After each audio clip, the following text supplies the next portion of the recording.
The 80-year-old millionaire is having fun with the dancer, and I'm hiding behind the window across, watching their every move. Her body distracted me for a moment, but I looked away quickly, because the billionaire was my real target. I racked the slide and aimed at him. Just as I pulled the trigger, she suddenly stepped in front of him.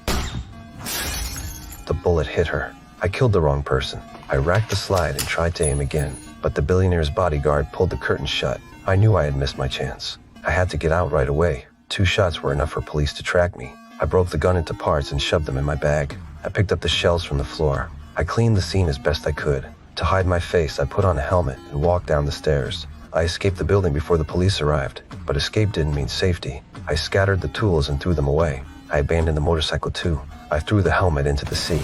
I used the store restroom and dumped all my clothes in the trash. I washed myself clean. I needed to get rid of the smell of gunpowder. I changed into new clothes. I acted like a tourist and went to the airport. Before I could buy a ticket, police questioned people at the counter. The city was clearly on lockdown. My mind raced for a plan. A police dog looked straight at me. Even after cleaning, I feared it would smell me. I went to the restroom and washed again. I told myself to calm down and think. Then my handler called. He insisted I finish the job. As a killer, I knew the mission was impossible now. I refused him and cut contact. Luckily, the police did not know my identity yet. I bought a ticket and boarded the plane. A man with sunglasses stared at me the whole flight. 10 years of killing told me he was not just another passenger. He most likely had my face on his list. Probably my employer wanted me dead after the failed job. To shake him, I changed flights and hid in an airport hotel. I locked the door and set a noisy trap with a glass and a plate. If someone opened the door, the noise would wake me.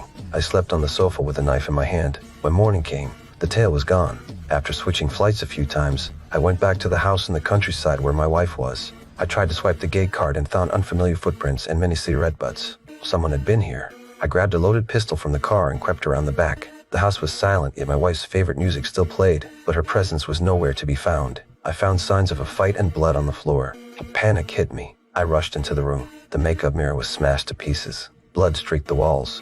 I feared the worst for my wife. I called my brother-in-law in a panic and learned she was in the hospital. She was badly hurt, but alive. Her injury filled me with rage. I wanted them to pay. I went into the garden and took out my secret weapon.